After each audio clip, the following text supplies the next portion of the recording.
Hello दोस्तों, मैं हूं आपका दोस्त विवेक माहेश्वरी और आज साइकोलॉजी की पाठशाला में हम लोग डिस्कस करने वाले हैं what is the meaning of learning.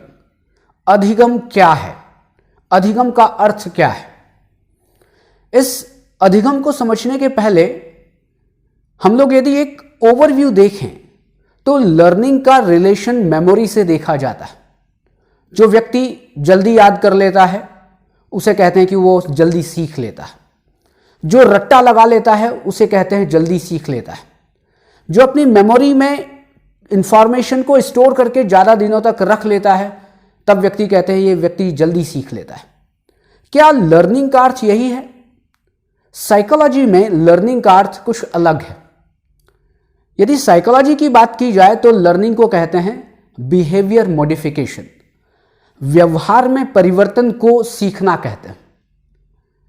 लेकिन व्यवहार में परिवर्तन की भी एक शर्त है कि यदि व्यवहार में परिवर्तन वो दवाई से हो, वो फिजिकल मैच्योरिटी से हो, थकान से हो, या मूड हमारा स्विंग होता है उससे हमारे व्यवहार में परिवर्तन हो, कोई भौगोलिक परिस्थिति परिवर्तित हो और उसके कारण हमारे व्यवहार में परिवर्तन हो, यह ऐसी परिस्थिति में व्यवहार में परिवर्तन अधिगम नहीं होगा, लर्निंग नहीं होगा।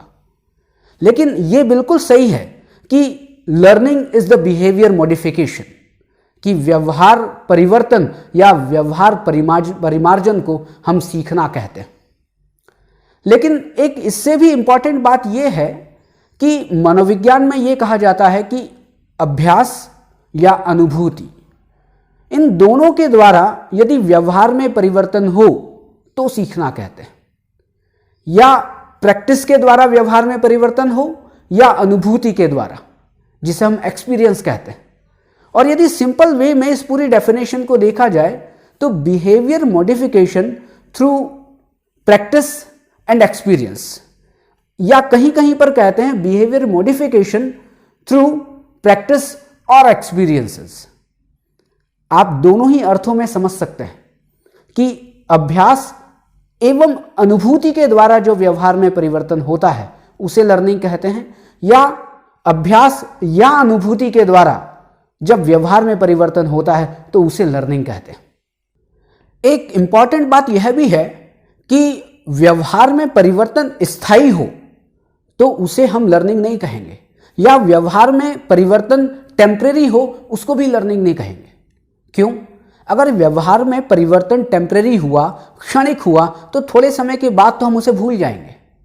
और यदि व्यवहार में परिवर्तन बिल्कुल स्थायी हो गया, परमानेंट हो गया, तो आप किसी दूसरी हैबिट को या दूसरे व्यवहार को कभी सीख ही नहीं सकते। इसलिए जब भी लर्निंग की बात आती है तो यह कहा जाता है कि relatively permanent change in behaviour through practice और एक्सपीरियंस। रिलेटिवली परमानेंट चेंज, अपेक्षाकृत स्थायी परिवर्तन को जो कि अभ्यास या अनुभूति के द्वारा हो उसे लर्निंग कहते हैं या उसे अधिगम कहते हैं। रिलेटिवली परमानेंट चेंज का मतलब क्या है? रिलेटिवली परमानेंट चेंज का मतलब है वो स्थायी है, स्थायी जैसा है, लेकिन वो व्यवहार चेंज हो सकता है अभ्यास के द्वारा। एक बार मान लेते हैं कि आपने एक बैड हैबिट सीख ली, और बैड हैबिट या गुड हैबिट दोनों ही अभ्यास से सीखी जाती है, क्योंकि एक बार में तो कोई बैड हैबिट आपके अंदर नहीं आएगी या एक बार में कोई गुड हैबिट आप डेवलप नहीं कर पाएंगे। आप अगेन एंड अगेन बार बार जब उसकी प्रैक्टिस करेंगे और उससे रिलेटेड एक्सपीरियंसेस आपके माइंड में स्टोर होंगे तब आप उस बैड और गुड हैबिट को सीख पाएंगे।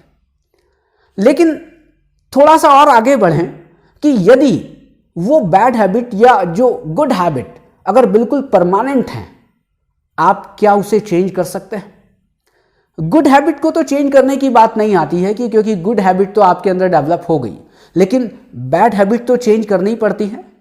आप सुबह 8 बजे उठते हैं, ये बैड हैबिट है, लेकिन उसको अगर चेंज करना हो तो आपको सुबह 4 बजे उठने की प्रैक्टिस करनी पड़ेगी।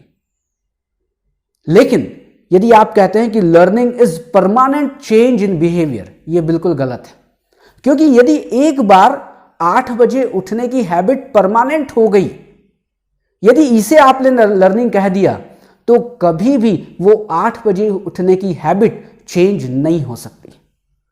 इसलिए लर्निंग के लिए कहा जाता है कि relatively permanent change in behaviour. अपेक्षाकृत स्थायी परिवर्तन को हम अधिगम कहते हैं, लर्निंग कहते हैं। लेकिन फिर मैं रिपीट कर रहा हूं कि अपेक्षाकृत स्थायी परिवर्तन जो अभ्यास के द्वारा हो या जो अनुभूति के द्वारा हो। और जब भी रिलेटिवली परमानेंट चेंज हमारे व्यवहार में होता है तो उसका उद्देश्य होता है वातावरण के साथ समायोजन करना। हम नई चीजों को सीखते हैं किसके लिए? एनवायरनमेंट में एडजस्ट करने के लिए। हम नई टेक्नोलॉजी को सीखते हैं क्योंकि उस नई टेक्नोलॉजी को हमें अडॉप्ट करना है और उसके साथ हमें तालमेल बिठाना है। किसी भी ऐसी क्रिया को भी लर्निंग कह सकते हैं जो हमारे अच्छे या बुरे विकास में सहायक है। ऐसा नहीं होता है कि जो अच्छे विकास में सहायक है वही लर्निंग है। नहीं, लर्निंग दोनों होती है, अच्छी भी होती है, बुरी भी होती है।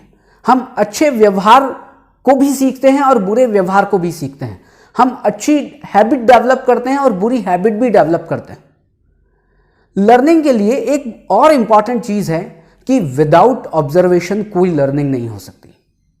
आप प्रैक्टिस करते हैं, लेकिन प्रैक्टिस करने के पहले ऑब्जर्वेशन जरूरी है।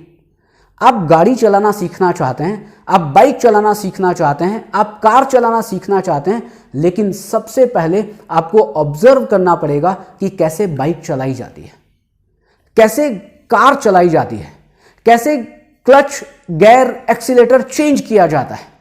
जब आप ऑब्जर्व करेंगे, ऑब्जर्व करने के बाद आप उसकी अनुभूति आपके माइंड में या आपकी मेमोरी में स्टोर हो जाएगी। और तीसरी चीज, आप उसकी प्रैक्टिस करेंगे। जब आप अगेन एंड अगेन प्रैक्टिस करेंगे तो पहली बार हो सकता है आप बाइक चलाने में आपको मुश्किल आए कि आप एक साथ क्लच, गियर, एक्सीलेटर, ब्रेक न दबा पाए। लेकिन थोड़े समय प्रैक्टिस करने के बाद अनकॉन्शियसली आपके व्यवहार में परिवर्तन हो जाता है। आपको फिर प्रयास करने की जरूरत नहीं पड़ती है कि भीड़ आएगी और आप बाइक को धीरे करेंगे, या जैसी रोड खाली दिखेगी आप बाइक को तेज करेंगे। लर्निंग जब भी होती है वो अपेक्षाकृत स्थायी होती है, और लर्निंग होती है जो अभ्यास या अनुभूति के द्वारा आपके व्यवहार में परिवर्तन होता है। यदि लर्निंग के पूरे मीनिंग को समराइज किया जाए तो लर्निंग की कुछ विशेषताएं सामने आती हैं। उसमें से एक विशेषता है कि learning is a life long process. यह कभी नहीं होता है कि कुछ समय के तक हम लर्न करते हैं, हम थोड़े समय तक सीखते हैं और उसके बाद सीखना बंद कर देते हैं। नहीं, हमें समझ बढ़ती है जन्म के बाद, और समझ बढ़ने के साथ ही हम लोग सीखना शुरू करते हैं, और हम पूरे जीवन पर्यंत, मतलब कि जब तक हमारी डेथ ना हो तब तक हम कुछ ना कुछ नई चीजें सीखते रहते हैं। दूसरी विशेषता होती है कि जब भी लर्निंग होगी, जब भी अधिगम होगा, तो आपके और मेरे व्यवहार में परिवर्तन होगा। लेकिन व्यवहार में परिवर्तन अस्थायी नहीं होगा, पूर्णतः स्थायी भी नहीं होगा, बल्कि अपेक्षाकृत स्थायी होगा, जिसे हम रिलेटिवली परमानेंट चेंज कहते हैं। तीसरी विशेषता होती है कि जब भी हमारे व्यवहार में परिवर्तन होता है तो उसका उद्देश्य होता है वातावरण के साथ समायोजन स्थापित करना। हम वातावरण के साथ समायोजन स्थापित करते हैं, हम परिस्थितियों के साथ तालमेल बिठाते हैं, और इसी तरह से हमारी लर्निंग की जो प्रोसेस है वो चलती रहती है। फिर लर्निंग होती है पर्पसिव। जब भी आप देखें, आप बिना किसी कारण से कोई चीज नहीं सीखते। आप अगर नहीं जानते हो फिर भी अनइंटेंशनली अगर आप कोई चीज सीखते भी हैं, फिर भी आपको उसका पर्पस बाद में मालूम होता ही है। आप साइकोलॉजी पढ़ रहे हैं, साइकोलॉजी सीखने की, समझने की कोशिश कर रहे हैं, यह पर्पसिव है, यह उद्देश्यपूर्ण है। आप गाड़ी चलाना सीखते हैं, पर्पसिव है। आप योग करना सीखते हैं, पर्पसिव है।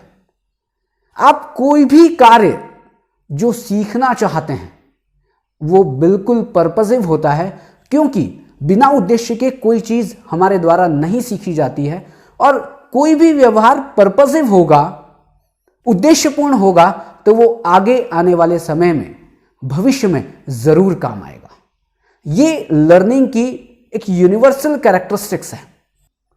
मैं ऐसा मानता हूं कि आपको लर्निंग का मीनिंग समझ में आ गया होगा। आज साइकोलॉजी के पाठशाला में हम इतना ही डिस्कस करेंगे। अगले लेक्चर में, हमारे अगले वीडियो में हम डिस्कस करेंगे कि लर्निंग को कौन कौन से फैक्टर्स प्रभावित करते हैं। तब तक के लिए मैं आपसे विदा लेता हूं। आप लोग अपना ख्याल रखिए, अपने परिवार का ख्याल रखिए। धन्यवाद।